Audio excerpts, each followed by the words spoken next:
You know, I've spent a good chunk of my life wondering if we actually have free will. Like, do we actually make our own choices? Or if everything is just laid out before us, predetermined? I grew up as a Jehovah Witness, so naturally, I always thought that there was someone or something watching me, something beyond space and time, pulling the strings. And if everything was predetermined, it had to be by that being. But now, I'd like to say that I'm agnostic.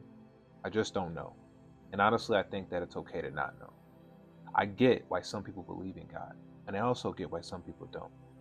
But I do think that the belief in God or lack of belief in God is deeply tied into the argument of whether there is free will or not, because you really can't talk about one without bumping into the other. I think that all beliefs are truly possible. I'm not going to tell anybody what they should believe in or what they shouldn't believe in, because who am I to really know? But here are the main arguments of determinism and free will. There's hard determinism, the idea that free will is just an illusion.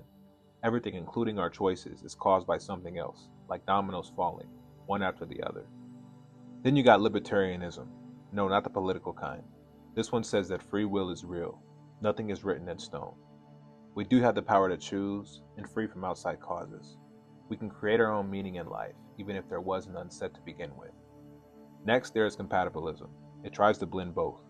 It says, maybe our desires are caused by other things, but as long as we are acting on those desires consciously and freely, that still counts as free will, even if those actions still happen to be determined.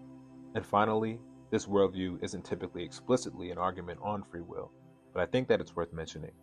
Nihilism is the view that nothing really matters, so whether we choose or not, what difference does it make? It's a lot to take in, I know, but I think that's where all the fun and frustration comes in. So, based on those four major viewpoints, which one do you believe in? Pause the video for a second and think about it. Seriously. Not just what sounds cool, but what actually makes sense to you. Now, I've only mentioned those four because I think that they are the main branches. And within each one, I think that there are a ton of subcategories. Take hard determinism, for example. You can look at it through a theological lens and say that God directly causes all events and decisions. So, in that view, free will doesn't exist, because everything that happens was meant to happen. God is the author. He writes the story beginning to end. But that raises the question, if God wrote the story, why punish the characters? If I write a story and in chapter 7, Johnny smacks his sister in the head with a baseball bat, should I be mad at Johnny? Of course not. I wrote it. So blaming him would be kind of ridiculous. Now let's soften it a bit. There's a theological view, still deterministic, that's less intense. It says, God knows everything that will happen, but he doesn't cause it. You still have free will. He just already knows what you'll choose.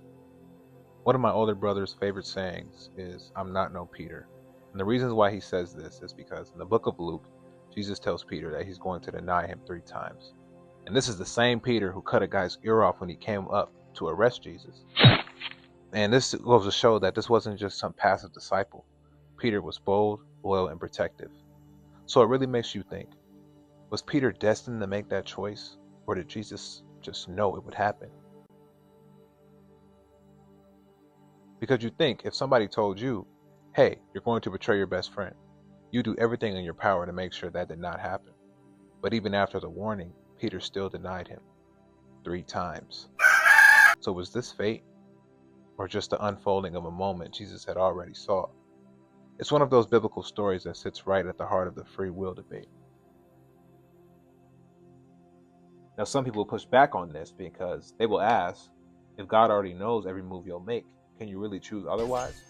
And defenders of this view say, yes, because God exists outside of time. He's not bound by the past, present, or future like we are. He sees your whole life all at once, like watching a movie he already knows the ending to. You still made every choice, he just knows what's going to happen. It's kind of like God is time traveling while you're still living scene by scene. Now, if we zoom in on Abrahamic religions, there's this idea of a final battle known as Armageddon. It's the end of the world as we know it. And according to scripture, Satan gets defeated, and those who receive the mark of the beast, they go to hell with him. When you look at it this way, it kind of feels like no matter what choices we make, there's still a set point in time where certain things are just meant to happen. When you look at it this way, it kind of feels like no matter what choices we make, there's a set point in time where certain things are just meant to happen. Like fate just kicks in and over.